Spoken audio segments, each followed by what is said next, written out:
vetmi armik i Rokos, përveç atyre që do Roko si zakonisht, për shembull kur sheh njerëz me të zeza, fillon dhe le.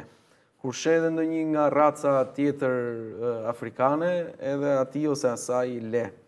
Kur sheh ndonjë grua të mbuluar me ferexhe po me të zezë ose kafe të errët, edhe asaj i le. Çfarë do thotë kjo? Armiku më i madh i Rokos është Hoxha. Kur ai thërret ato gjërat e veta në orën 3, në orën 5 të mëngjesit, kur është ezani, Roko është gjithkohë. Si shpjegoni ju, doktor? Jo, këto janë gjëra psikologjike. Unë e di se çka më hequr në Prizren me të 1 muaj.